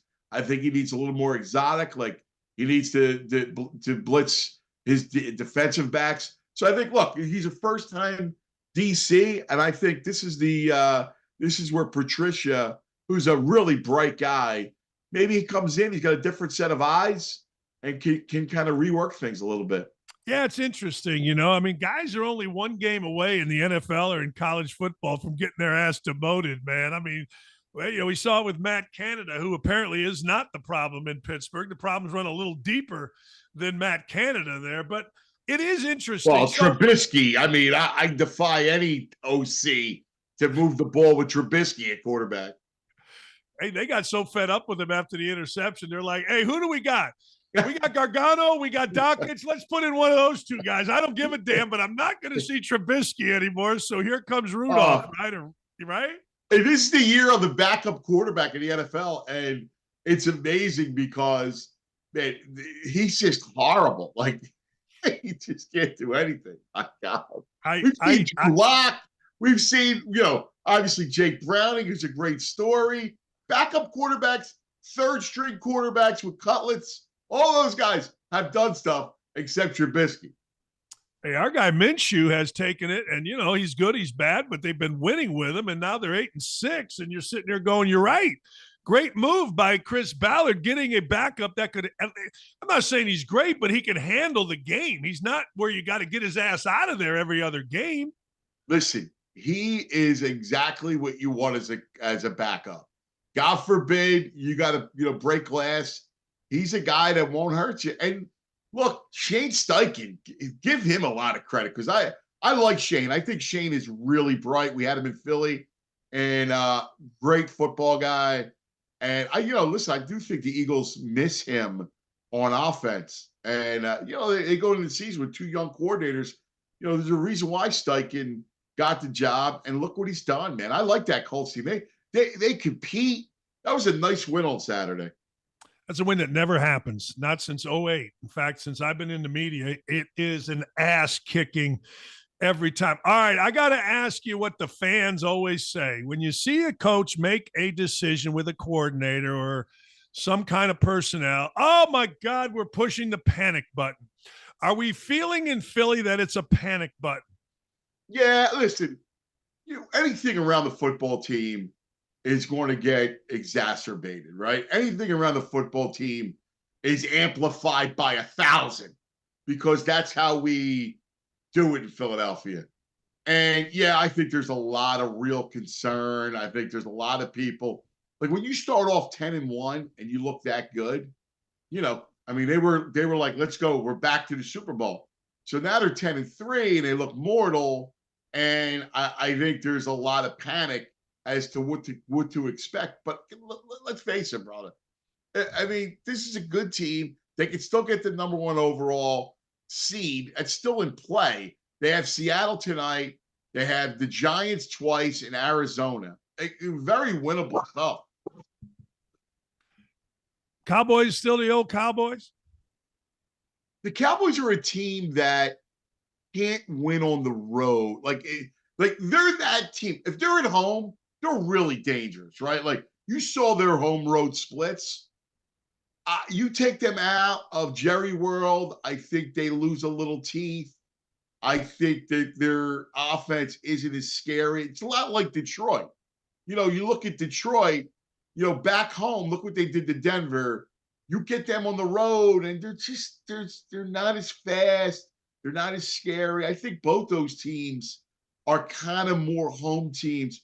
The only team I think that really travels in the NFC is San Francisco. I mean, I think they're legitimate. They can win no matter where they are. It is amazing. I mean, I get it. Tom Brady, supposedly, once in a lifetime generation. But it is amazing when you look at scouting and the testing and the combine and the analytics and everything that a guy like Brock Purdy can be so good drafted last. I get it back 20, 30 years ago. Okay, fine. But everything has evolved, Anthony. And this dude is, I don't know if he's the MVP. He's close. Yeah, well, he's the favorite. And, I think he should be. And here's the thing. Look, he's got a great coach and he's got great talent around him. But, Brian Baldinger and I do an NFL show called the All City, the All NFL All City podcast that we do daily, where it's all about film breakdown, and we break down all the film. And I mean, the dude stands tall. He makes the right decisions. I think what we sometimes overlook, because we're all enamored with the 6'3" guy that can move, right? Like that's the ultimate guy. 6'3", 6'4", he can move. And Purdy's 6'1" on a good day, right? And, decent athlete. but what he has is chops. He started 59 games, right, in college football. And big games, those Big 12 battles. I think what we really need now is we need guys that, from a scouting standpoint, that have been through the college football wars. I think the game's so close to Saturday for when it comes to principles and offense that give me a quarterback that's played in front of, 100,000 in the big house, or played at Georgia, or played in at Big 12 territory, Texas. Like, I need to see some, and I think that's where, Purdy, we kind of overlooked. What's interesting about Purdy is you look at him. I just happen to see this, and I don't know if it makes any difference, but you see him and he's standing next to the guys, and he literally looks like a high school kid playing against, or a little college kid playing against adult men. And then you watch him, and it's like Brady. Brady throws a great football. Like Brady threw a great football. And I watch Purdy, and he throws a great football. And I'm watching Kyler Murray, and I wouldn't want Kyler Murray on my team today, tomorrow, the next freaking day, ever. Yeah. And listen, Murray's a guy who could spin it, but I don't think that there's always been something that lacks with him. It's weird, that, he's undersized, we know, but he was able to find windows to throw, and he's the, incredible athlete, but there's something missing. Maybe it's just maturity, that you got to go through it, and you got to, build those calluses and mature, find out what you really want. You look at some of these quarterbacks that over the years start to grow and start to mature. I mean, we watched last night, look at Lamar, man. Lamar's decision-making has improved tenfold. Like, he was always an incredible, freakish athlete with a ridiculous arm, right? And could move. But his decision-making has really improved. Like, there is something to that as far as a quarterback just able to nurture them and to then mature on the field. And I think you're seeing that with Lamar. I got Lamar after last night. I'm watching him, and I'm like, all right, I have an unhealthy love of Lamar Jackson. I didn't really see him in college, but I watch him. I'm like, Jesus, you can't catch him. And now he's running a million times over this 9 seconds or whatever they showed, fire and strikes. I got him as my MVP after last night. I know every week is different. I get it. Who's your MVP? Well, I got to go Purdy. Lamar's right there. I mean, I think at that point, it's between those two, especially without Mark Andrews, right? When Lamar lost Mark Andrews, I was like, wow, I think the Ravens offense, I'm curious how it's going to do. And they discovered Keaton Mitchell, who is an incredible, quick, fast back, although he got hurt last night. And Lamar's going to his receivers, right? Like, that's impressive. His backup tight end, Isaiah Likely, has played an unlikely part, right? Like, so that's a team that I think it all revolves around him. So I think you're right, between him and Purdy, because you can't ignore Purdy, that's exactly where it's at. I think Dak kind of falls a little bit after yesterday with Buffalo. Yeah, we always used to say about Peyton Manning, there's a guy named Blair White, was a wide receiver out of Michigan State who never played, I don't think, a minute after he played one half season with Manning, and Manning made him like damn near an all-pro. And I look at guys that make others better, and you're right about Purdy. I think he does, and I absolutely think Lamar does. The tight end, one's out, one's in. Next thing you know, guy scored. You got to make others better in that position, and that's how I look at it. I think those two absolutely do. Yeah. No, you're. I think Hurts does too. I'll give her. I think Hurts does too. They've just struggled a bit. I mean, and the other thing about them is when you look at the Eagles, they went through a gauntlet of a schedule. I mean, they go Cowboys at Kansas City, Super Bowl rematch, Buffalo at home. Somehow they win all three, right? And then you got to turn around, and then you got San Francisco in an NFC Championship game rematch, and then at Dallas, and now at Seattle. I mean, that's a 6-game gauntlet. It's unreasonable to think that they would come out of that, 4-2, 5-1. I mean, you're going to lose games. No, I agree. Last thing, what's the score tonight? Who wins? I think the Eagles win. I do. I think the Eagles will win, and it kind of has that vibe for them. I think they really need it. I think the Seattle defense, and remember they have question mark too, whether it's Russ or Locke. Right. I mean, Locke or Geno going tonight. I'm not in love with the Seahawks defense, so I think that'll be the difference. So I'll give it to the Eagles tonight. All right, my friend. Appreciate you always. Thanks for coming on. Always a pleasure, brother. Listen, if I don't talk to you, happy holidays, brother. Same to you. Happy Christmas, man. Merry Christmas and all that good stuff. Tonight we got Seattle and Philly, and you got it. There he is. There's his Twitter page. Get on there and follow content and creator. See, he's a creator. One of the best brains, smartest guys, most fun guys to talk to in Philadelphia and across the country. I got some stock up, stock down. I got to tell you, stock up Purdue basketball. I mean, seriously, let's talk about Purdue basketball. I mean, they got the number one schedule in the country. They played all these tough teams, including an Arizona team that looked like they were going to be the number one team in the country. They play them on a neutral site, but also credit Purdue basketball for selling out Gainbridge Fieldhouse. There was a time, even when Gene Cady had it rolling pretty good, where Purdue could not sell out downtown Indy. Purdue couldn't. Downtown Indy, if you ask the people at Gainbridge, Pacers Entertainment, they always wanted Indiana involved in everything because they knew they were going to sell it out.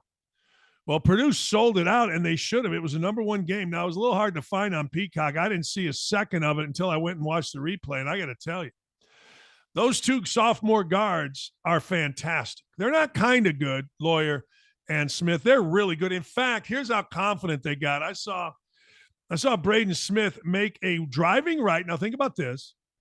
Between his own legs, right hand, between his own legs, left bounce pass in the lane to Edey. Now you say, well, he's showboat. No. That's the quickest way to get it there. And that's two things. One, confident in yourself if you're Braden Smith that you can make the pass. Two, confident that the big dog, no pun intended, the new big dog, Zach Edey, was going to go and get it. And he went and got it. Not only did he get it, he got it over and over and over and over and over again. Hey, by the way, we're going to continue with stock up, but did you know, all you OutKick folk, after the first of the year, starting January 3rd, the only place to catch OutKick's original and unfiltered content live will be on OutKick.com. That's right, our own website. Yeah, there you go. Enough of these restrictions. There you go. All you got to do is click watch. And my fat, you know what, will be there. You'll be able to catch up on YouTube. But for all of our live unfiltered content, head to the watch tab on OutKick.com, and you won't miss a beat in 2024. OutKick.com/watch will be your one-stop shop for all things OutKick. That's OutKick.com/watch. And we're all very good looking.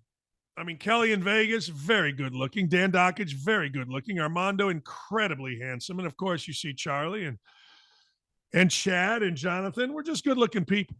Hey, all right. Jake Browning cut from everyone. Remember a few weeks ago, maybe now 4 or 5 weeks ago, Josh Dobbs was all the rage. He came over to the Vikings, didn't practice, won a game. And everybody said, man, look, did you know Josh Dobbs now with the Vikings has been demoted to third string quarterback? You know, you always say, or at least I always say, that Jake Browning and others that are backups will, guess what, eventually show you why they're backups. Well, I don't know. Is Jake Browning eventually going to show you why he's a backup? Is Jake Browning eventually going to show you why he is a guy that everybody and their mother cut? I mean, I don't know about you, but he's got, at 27 years old, he's got some ass to him.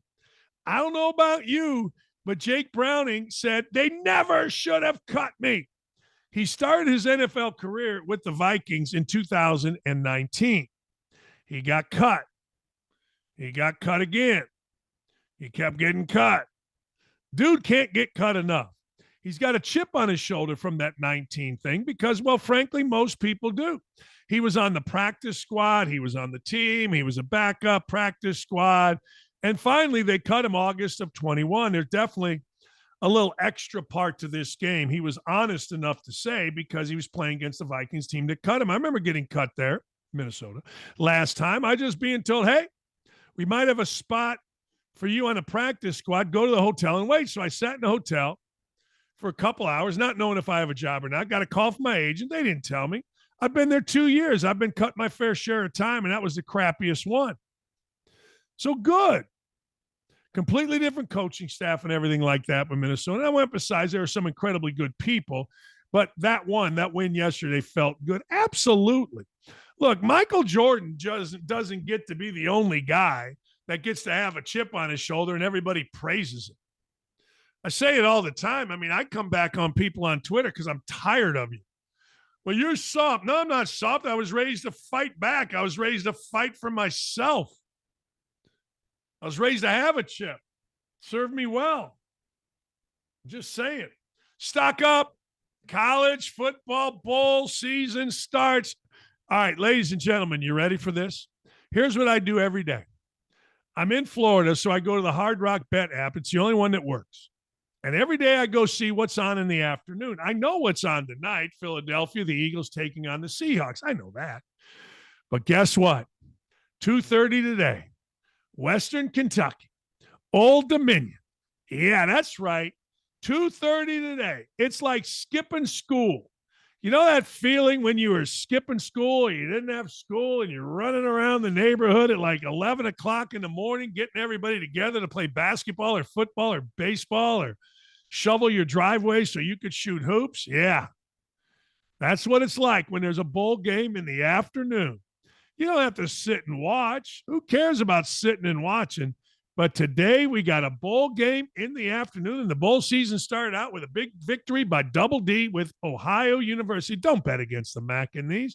I got no idea, but I am with my boys, Nick and Nick, and everybody here saying bowl season, bowl season. I'm all in on it. I stock down. Look, we got to go stock down the Pittsburgh Steelers. I don't mind Mike Tomlin. I've never cared one way or the other. I always thought the Pittsburgh Steelers against the Baltimore Ravens was the best game to watch in the NFL because it was two really tough teams with two really good coaches. No problem. But I lost respect for Mike Tomlin when he fired Matt Canada. Matt Canada was not the problem, not even close to being the problem in frickin' Pittsburgh. The problem was an offense that stinks. The problem is wide receivers that won't block. There's another picture of that guy, George Pickens, down the field. Could have helped his teammate with a block by the end zone. Didn't do it. You get so tired of Deontay Johnson and George Pickens not blocking or not playing the play out, don't you? I do. I think it's ridiculous. I think it sucks. Football is the ultimate team game. Well, you got to block for your teammate. I mean, you got a running back that's running hard. You got guys that are trying to go. Let's go. Let's go. I mean, are you serious? And they don't do it. That's the problem. I'm telling you, a diva wide receiver crushes souls. It does. A diva wide receiver crushes your team. Everybody's got to pay attention to him. He wants attention. He's sulking. These guys put their little hoodies on and sit on the bench, and everybody look at me. Pittsburgh Steelers, you suck. Your offense is terrible. Your backup quarterback stinks. Your new offensive coordinator ain't any worse or better than the other one. Should have never fired Matt Canada. Matt Canada's been a loyal dude. You guys suck, and I'm glad you suck. And I'll tell you what, a lot of Pittsburgh Steelers fans are starting to say, without Big Ben, how good is Mike Tomlin? I think it's too early for that. Hey, Arthur Smith, I don't feel like the Atlanta Falcons have ever gotten the coach right since Dan Reeves or maybe Dan Quinn, but they fired Dan Quinn. I'm sitting there. Remember Mike Smith was the quarterback? They always got a guy named Smith. They always got a guy with like the most basic name. Mike Smith was on Hard Knocks, and I remember thinking, this guy, I wouldn't follow this guy anyway. My buddy Reggie Jones and I talk about who we would follow, and we both said when it came to Mike Smith, I think it was Reggie Jones or maybe it was Fresh Face on my other show, it was like, nuh-uh, he's got to go. Hugh Jackson, same thing, but Mike Smith, and now this guy Arthur Smith with his cheesy little mustache, I got nothing for him. No, I'm serious. There's nothing there that says, hey, let's go. So what the Falcons do in a rainstorm, they lost to Bryce Young. Game-winning drive, took him down the field, got it to the one, kicked the field goal for the win. Good for Bryce Young. I was actually, that game played out on the red zone, and I was really happy for Bryce Young. You could tell Bryce Young doesn't have it. You can tell Bryce Young isn't a real guy. You can see it. You can see it in his mannerisms. You see it how little he is. You can see how he runs. They made a hell of a mistake hiring Frank Reich and picking Bryce Young. But, hey, look, you got to live with that mistake. But Carolina got the win. Good for them. But, man, that Arthur Smith, he just sat there and looked like he didn't know his ass from third base. Hey, is this my ass or is this third base? I don't know. Which is which? Huh? Pro tip, it's usually your backside. No, it really is. It's usually your rear end. I'm just saying it usually is. Sometimes it's not, but 9 out of 10 times. Look, here's the deal. At the end of the day, you gotta have the respect and you gotta have a persona and you've got to be able to go out and lead people. You just do. You just do. And if you don't, you got no chance. And I'm watching Atlanta and I'm thinking to myself, there is not a chance in holy hell that I am following Arthur Smith. Listen to this. Man, the United States military has its lowest numbers since in 80 years. Now, don't you think about that? Its lowest numbers, 80 years. Man, the number of active service members dropped from 3.5 million in 1968 during the draft to about 1.3 million in an all-voluntary. 472,000 Army, 319 Navy, 319 Air Force, 184 Marine Corps, 41,000 for the Coast Guard. I mean, look, why would you want to join the military when it's so damn woke? There's a video of 4 African-American girls in the military talking about how they didn't care about any of this. They were just doing it to get some money. Now, I'm sure people always felt that way, but I got to tell you, social media has exasperated that, and that's horrible. Then, of course, the wokeness. Now, guys want to have illegal immigrants fighting in our army. Might as well. I mean, you get so tired of the whole thing. You get so tired of this administration. I don't know what to tell you. It's like, God dang. Just stop it. But anyway, stock down, man. We need some fighters. We need some soldiers. I'm too old and I'm too chicken. Yeah, I'm good at saying that we should have soldiers, but at 61 years old, no one wants me around. As my wife says, I'm sure there was a day that you could clean house, but this ain't the day. I'm like, yeah, you're probably right. Yeah, in fact, I know she's right, and she's not wrong. Hey, Ricky Williams won the Heisman Trophy. Ricky Williams, ladies and gentlemen, I got to talk to him about Texas. Did you see this about Arch Manning? Malik Murphy, who was the backup quarterback, Arch Manning can't even be the backup. Well, now he is at Texas because Texas and Malik Murphy have parted ways. It is amazing to me. Y'all wanted this. Y'all wanted this NIL and transfer. So here's a kid, backup quarterback on a team playing for a national championship, playing in the college football playoffs. Guess what he does? He's going to transfer. And everybody says good for him. All right. I'll always be a part of this team. This was really hard. Yeah, you're a quitter. My opinion. Just my opinion, not yours. Mine. I get it. You got to get in on the quarterback carousel. You got to do this. You got to do that. Okay. All right. Fine. If that's what you got to do, fine. I mean, I get it. We all say that. We all got to do this and that for ourselves, never for the team. And I'm sick. But how bad is Arch Manning? He couldn't even be second string. I asked a real football guy, a legit football guy, tell me about Arch Manning. He looked at me. Overrated. I know. I could tell that. Anyway, Texas is in the college football playoffs. We're going to talk to Ricky Williams, what he thought about Jaden Daniels being the Heisman Trophy winner, favorite game he ever played, and Ricky joins us next. Folks, you would have thought after a multi-million-dollar lawsuit from Nick Sandman, a.k.a. the Covington Catholic student who was railroaded by the mainstream media for literally standing and smiling, that said mainstream media would have learned a lesson, but nope. If there is a white male that can be defamed, slandered, or canceled regardless of the merit or truth of the accusations, well, members of the activist media will find that white male and go to town. And that's exactly what happened to this young Kansas City Chiefs fan after Deadspin's senior writer, Karin J. Phillips, published a hit piece on the boy for supposedly wearing blackface to the game. The headline of the article: the NFL needs to speak out against the Kansas City Chiefs fan in blackface native headdress. The article also included this one-sided and deceptively skewed photo of the boy to prove the point that this kid is a racist, flagrantly parading around his racism at an NFL game. Damn, and it looks bad, doesn't it?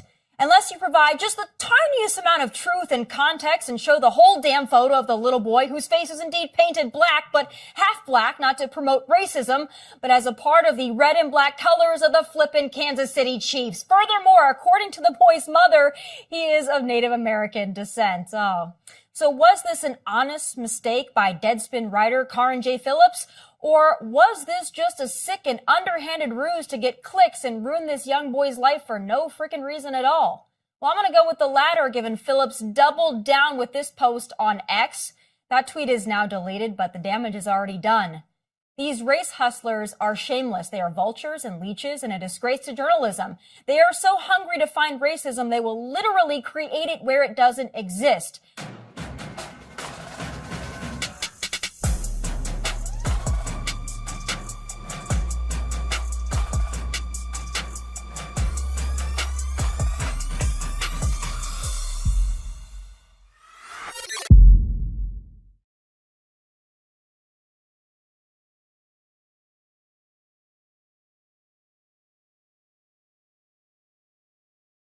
In 1998, Ricky Williams won the Heisman Trophy, but he's much bigger than that. Outspoken, great thoughts, but a Texas Longhorn at heart. You're headed there, right? You're going to go watch the Texas Longhorn. About time Texas got in. I mean, damn. Yeah, it's been a while. I predicted this, because Texas is leaving the Big 12 and headed to the SEC. And I was there back in 1995, Texas leaving the Southwestern Conference, headed to the Big 12, and we won the final Southwest Conference title, and we won the first Big 12 title. So I'm seeing Texas is back. I think they're going to, obviously they already won their final Big 12 championship, but I think they're going to come into the SEC on fire. So it's exciting. Hey, Ricky, let me ask you, you did leave a conference. They're leaving this year, the SEC. Was there to a player? Was it a big deal or no deal, or what kind of deal was it actually leaving a conference for another conference? Did it matter to you as a player? It was a big deal because the Southwest Conference had its heyday, but the early 90s, not so much. And heading to the Big 12, we got to play Colorado, Nebraska, who were both really good at the time. Oklahoma, which was a big rival for us, became a conference game for us. It was great. It was wonderful, and Texas A&M came with us to the Big 12, so it was great. It was better competition. It was good for recruiting, and I feel like this move to the SEC is going to be very similar. Give me your expectations. Quinn Ewers and the rest against Michael Penix in Washington. What are you thinking?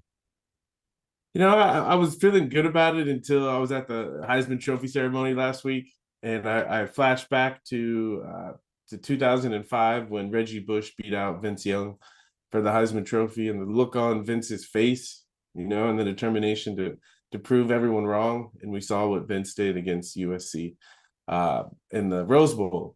And so I was sitting there at the Heisman Trophy ceremony when Jaden Daniels was announced the winner, and I saw the look on Michael Penix's face. And so I'm not sure. No, I think it's going to be a great game. I think the Washington team has showed that they can win tight games. They can beat big time opponents. So it's going to be a great game.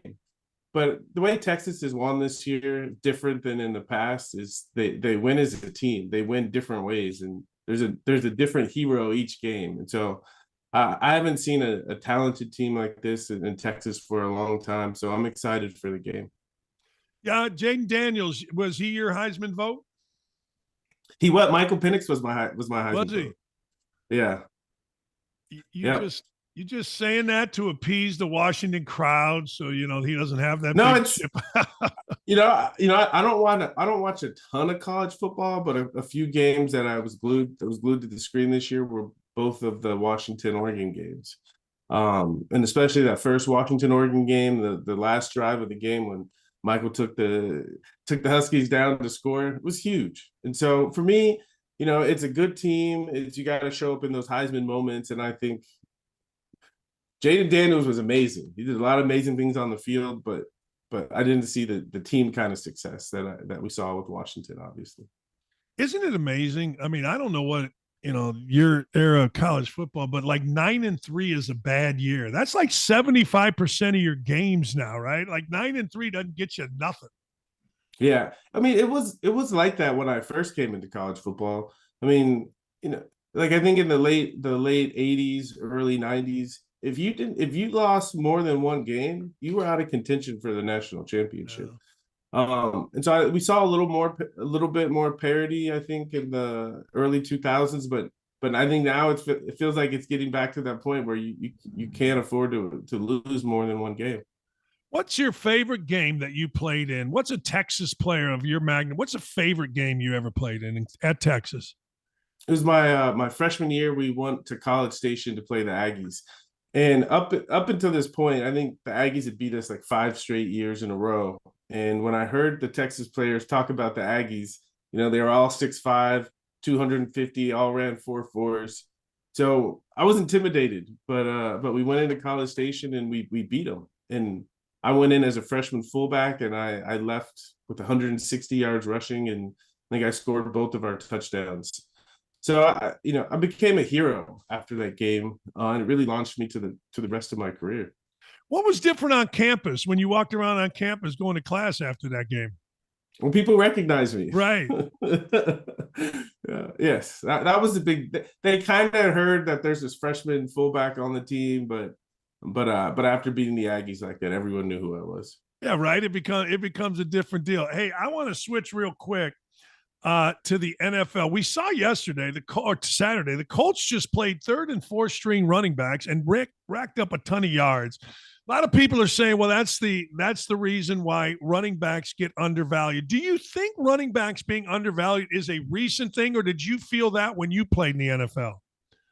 I think it's a recent thing. I think as the game has moved away from 3 yards in a cloud of dust, and the passing game has really become the centerpiece, and running backs aren't as valuable. In the days where people thought, okay, we'll just play good defense and hold the ball, running backs were extremely valuable. But the game has changed. And one comment, I think late in the season, when the offensive line has been playing together all year and everyone's kind of tired, it's easier for running backs to have more success. I will say that. Yeah, that you're exactly right. The Colts have had their offensive line, and they just said, "Hey, look, we found a weakness here." How tired are guys right now in the NFL? How beat up are they?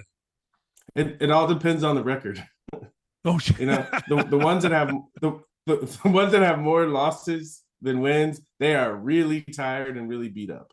The ones that have more wins than losses, they got a little pep in their step. Isn't that amazing? That is everywhere, right? Hey, man. Al Davis, just win, baby, covers a lot of bases, man.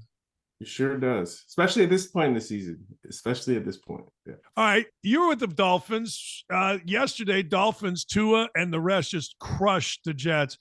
Have you ever been on a team like the Jets where you just show up and you just kind of know you're going to get your ass beat, and you do? Thank goodness, no.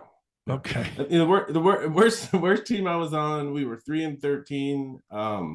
Playing my rookie year for the Saints, and most of those losses were really close losses, and we didn't ever have the feeling that we were going to get beat up. We did get beat up, but we never went into a game expecting it. That was all right. I'm not going to lie.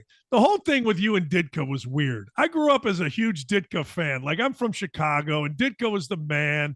That whole thing with you and Ditka was just weird. I think it was weird. I don't understand, why he felt that he needed to trade the whole draft for me, but but he did, and that started off the weirdness. It's like when someone gives so much, it's not really an equal relationship. What was the relationship? I loved him as a coach. I mean, as far as X's and O's, football stuff, you know, next to Nick Saban, by far my favorite coach. You know, to critique it, you know, 30 years later, 25 years later, I think it was at the end of an era where if you had a coaching staff that was just tough and you had the right players, you could get through.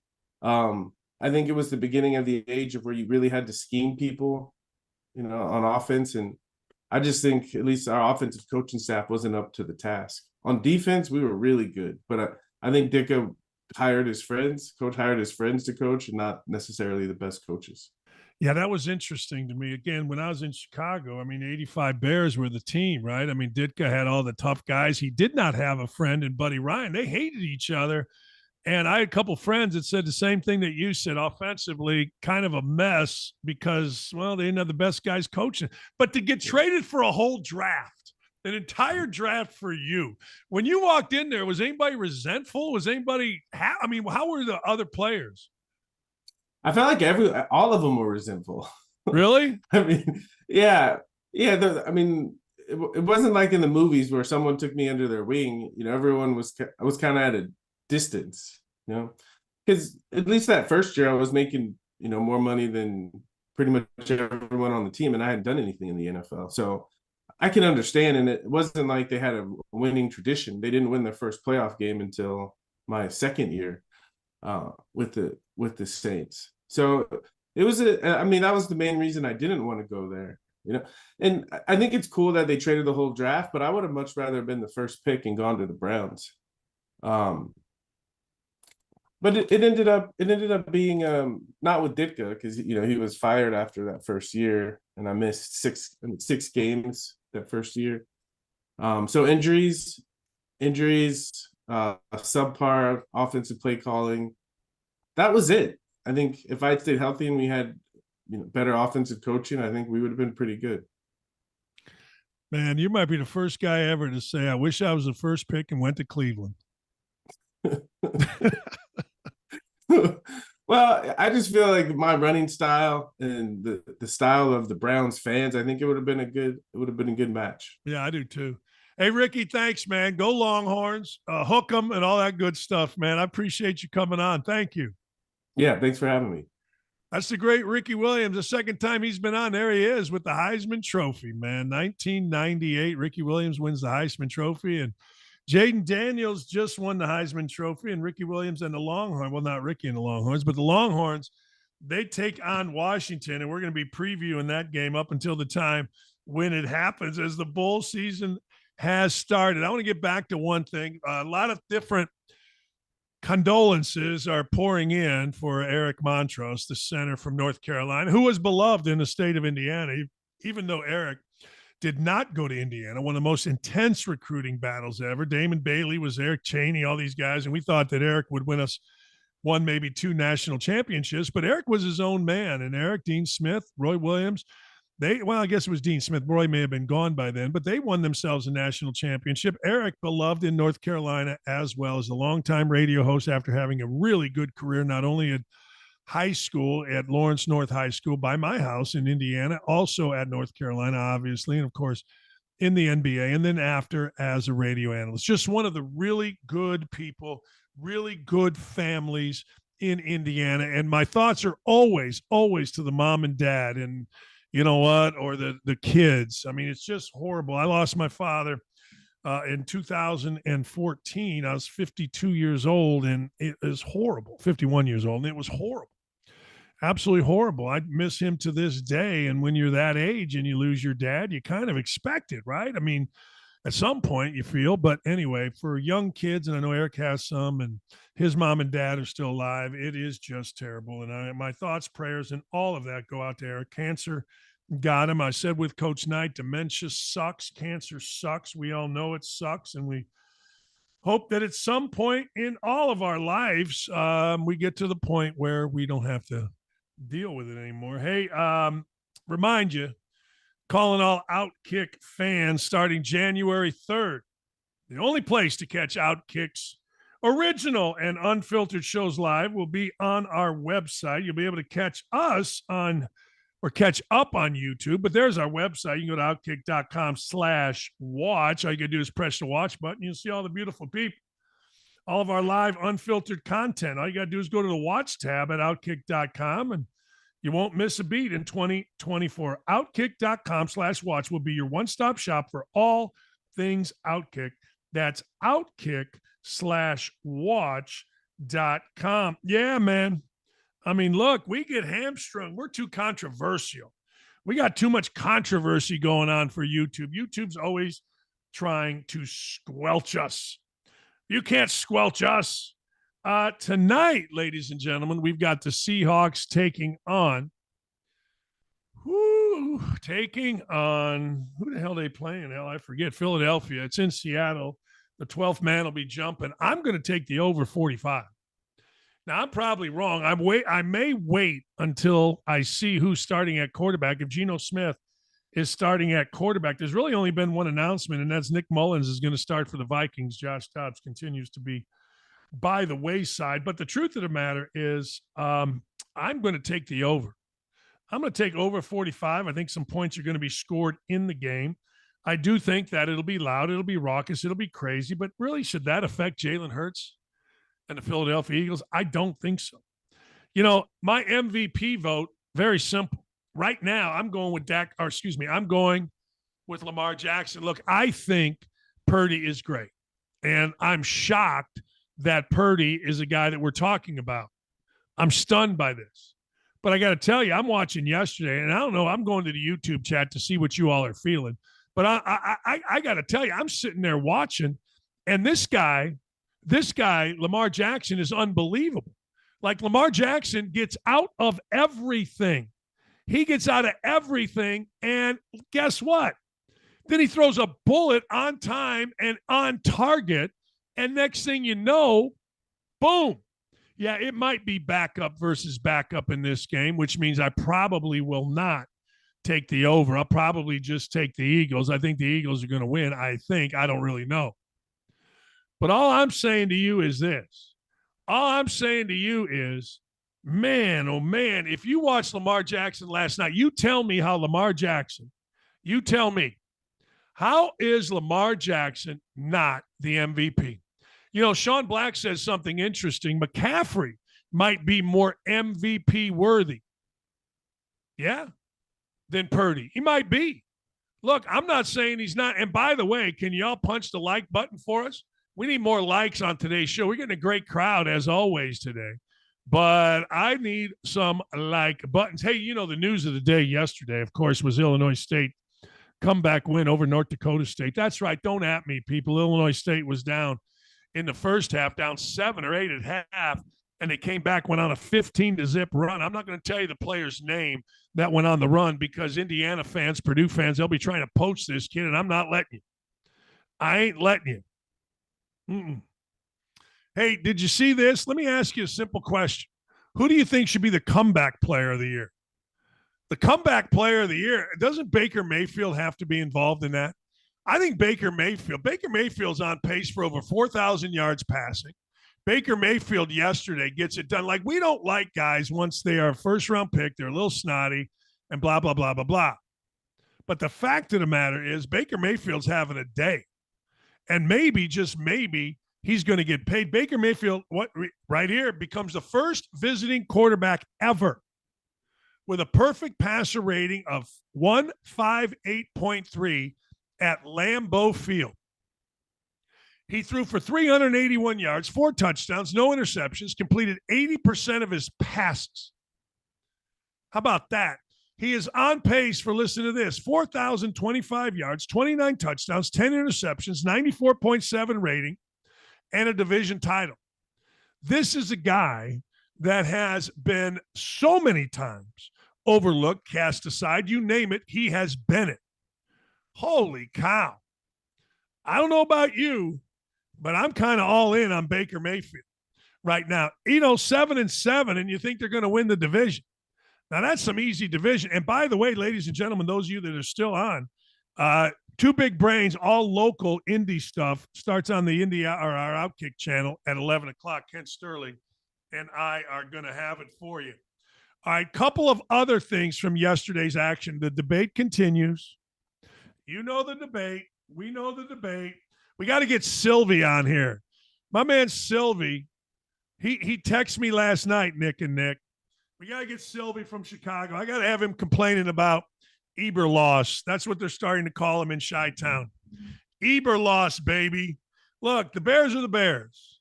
The Bears are building. Now, Montez Sweat's a nice piece. You got to stick with the quarterback. I know it wasn't great. I know he didn't throw for many yards. I know. But I got to tell you, you got to stay with Justin Fields. There's no reason not to. I know the reason not to is this. 19 of 40 for 166 yards. 19 of 40 is inexcusable. You got to be 2/3 in the modern NFL.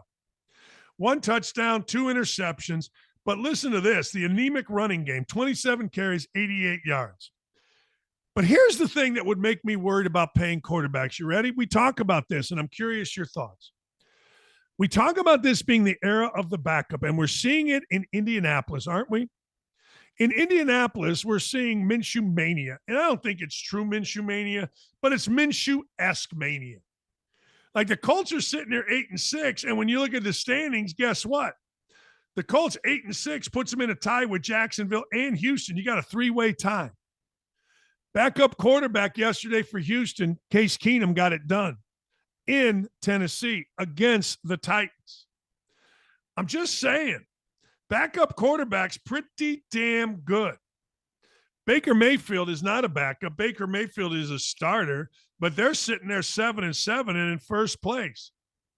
Chicago's 5-9 and going nowhere. You know, my boy Sackman thought that Washington, and Washington should have covered the 7.5, but they got a field goal block. Who the hell gets a field goal blocked? Who gets a field goal blocked? And we were off the air by the time Brandon Staley and Tom Telesco got fired.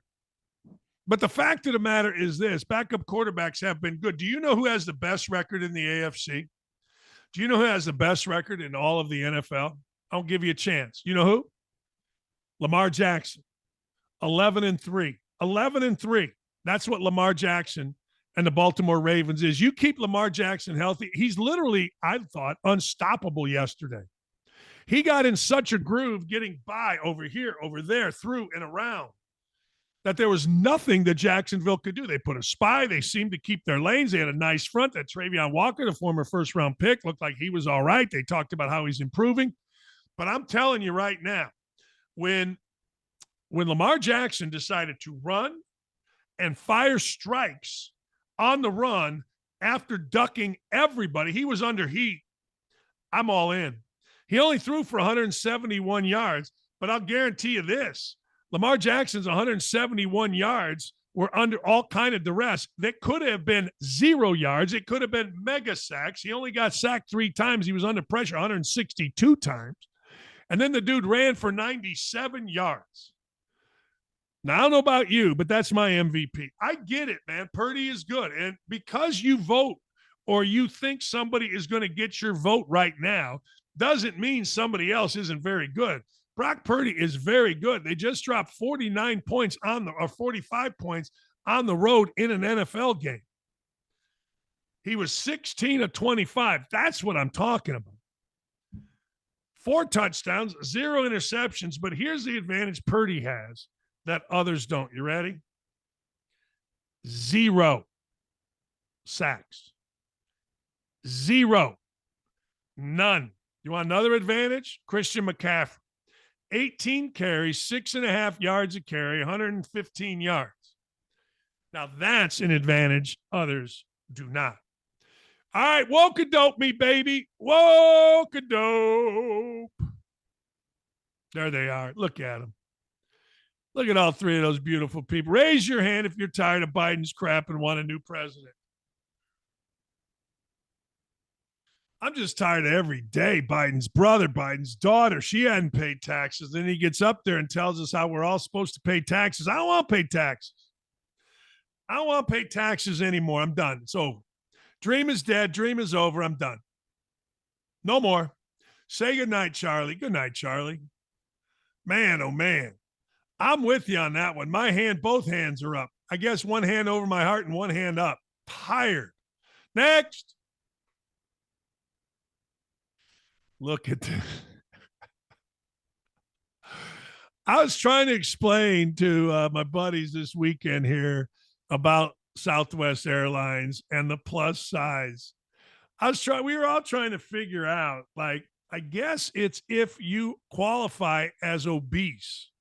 Now, I'm not going to lie, I fit just fine between Southwest Airlines handles. I do. I fit just fine. But the truth of the matter is, I am registered as obese. I am 240 some pounds. I've lost weight because I'm on this stuff from Affinity Whole Health, but I'm still registered as obese. So I don't need 2 chairs. Just squeeze my fat ass into one. But hey, it's the gift that keeps on giving. And what do? Do they put a chair next to that carry-on thing? You know, you got to put your carry-on in that little compartment. And there you go. You sit there and you see if you can take it on, or if it's too big, you got to check it. Do they have a seat that fat folk can go sit on? Man, I hope they do. That's shaming. Well, God dang. Next. Oh, man, Grand Theft Economy. Look at there. Look at our boy. And a picture of his guy, Zing Zhao, or Zhao, or whatever the hell his name is, over his left shoulder, the man we cleaned up San Francisco for. Grand Theft Economy. I love the smirk on Jolton Joe. I mean, now it comes out his daughter hasn't paid tax. I mean, does anybody pay taxes in his family while he stands up there and tells us all to pay taxes? I don't want to pay taxes. I'm done paying taxes. Taxes. Tax this. And one last thing. Do we have a stinger for that? One last thing? Look at that, Grand Theft Auto. Do we have a stinger for, oh yeah. All right, here's the deal. This is what I learned this past week. Andrew Dice Clay is not funny. I thought Andrew Dice Clay was funny. Just to blank off Urban's wife, my wife, and others, we put a little Andrew Dice Clay on the TV while we had people over yesterday. And I got to tell you, there are very few Andrew Dice Clays that are funny. So I'm going to ask you, and maybe we'll talk about this at some point. Who is funny? Like, who's the modern funny?